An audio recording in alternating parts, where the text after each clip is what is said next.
నమస్కారం. తాసుభాషితం అధికారిక podcast channel కథలు కబుర్లకు స్వాగతం. సమర్పిస్తున్న నేను మీనా యోగీశ్వర్.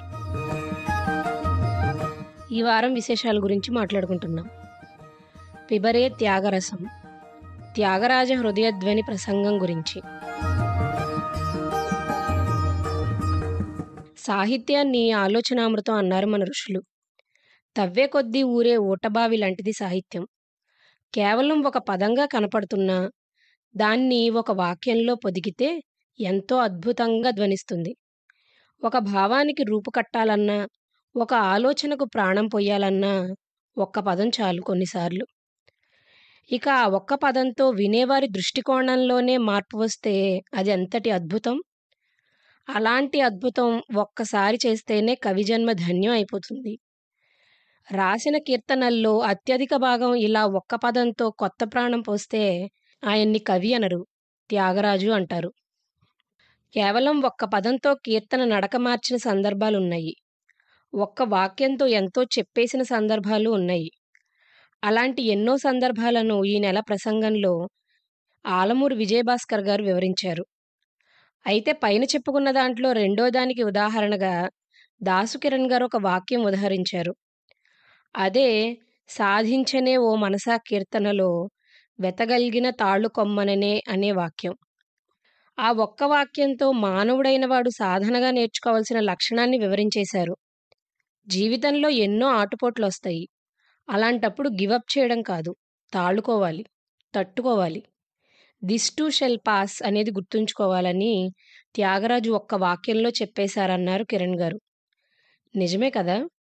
ఎన్ని అలా తాళుకుంటే ఆ సమాధానానికి వస్తారో దాన్ని అందరికీ చెప్పగలిగారో కదా త్యాగరాజు అనిపించింది. త్యాగరాజు జీవితంలో పరిణామక్రమాన్ని వివరిస్తూ అన్ని రకాల భావోద్వేగాలను దాటి, ద్వైతాద్వైతాలను దాటి శాంతరసంలోకి గుణాతీతుడైన పరమాత్మను దర్శించగల స్థితికి త్యాగరాజు చేరిన క్రమాన్ని వివరించారు భాస్కర్ గారు. దానికోసం వారు ఘనరాగ పంచరత్న కీర్తనలను ఉదాహరణగా తీసుకున్నారు. స్వామిని పొగడడం దగ్గర మొదలై ఎందరో మహానుభావుల్ని దర్శించగల స్థితికి చేరుకున్న విధాన్ని ఆయన విశ్లేషించారు. అది నేను వివరించే కన్నా స్వయంగా వారి నుండి వినే అనుభూతిని మీకివ్వడమే న్యాయం. అయితే త్యాగరాజ సాహిత్యాన్ని అర్థం చేసుకోవడంలో ప్రీ స్కూల్ కన్నా తక్కువే అయిన హోమ్ స్కూల్లోనే ఇంకా ఉన్నాను నేను. త్యాగరాజ పరిణామ క్రమాన్ని ఆయన కీర్తనల ద్వారా నేను కాస్త దర్శించగలిగాను.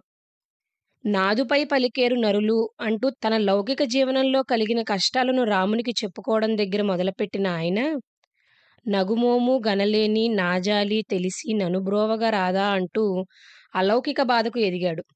అలా మనసులోనే రామదర్శనం చేసుకోవడం కోసం మనసు నిల్ప శక్తి లేకపోతే మధురగంట విరుల పూజేమి చేయును అంటూ బాహ్య పూజ కన్నా మానసిక సమర్పణ ఎంత ముఖ్యమో తెలుసుకున్నాడు.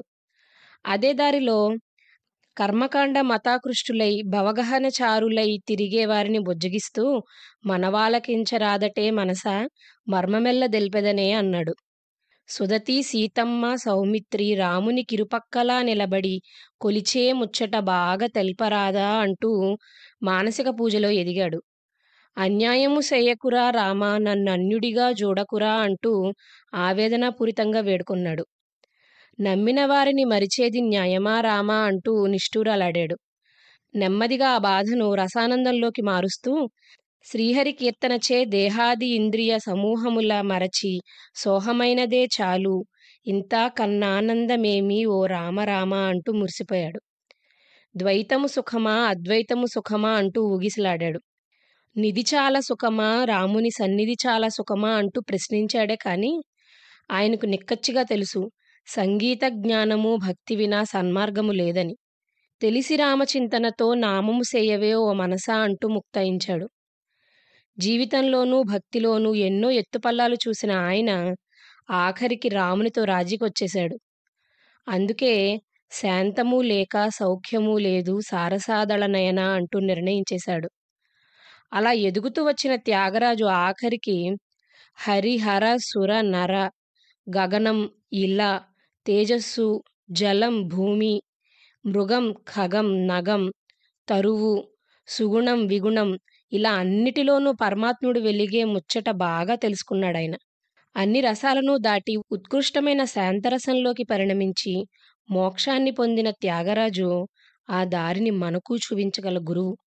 మనం చేయవలసిందల్లా ఈ నెల మన ప్రసంగ వక్త శ్రీ ఆలమూరు విజయభాస్కర్ గారిలా ఆ దారిని గట్టిగా పట్టుకొని ఆ అమృతపు బావిని తవ్వుతూ వెళ్ళడమే.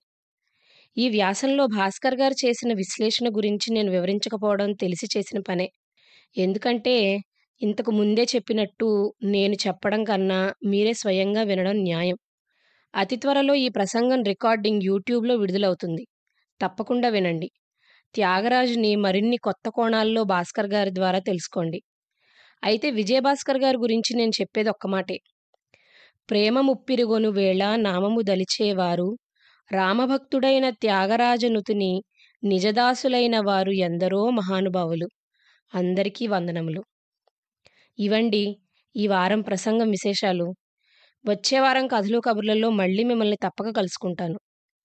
అంతవరకు సెలవు. ఇట్లు మీ మీనా యోగీశ్వర్. ఈ శీర్షికలోని అన్ని భాగాలను వినడానికి దాసు భాషితం యాప్ను ఇప్పుడే డౌన్లోడ్ చేసుకోండి. లింకు డిస్క్రిప్షన్లో ఉంది. దాసు భాషితం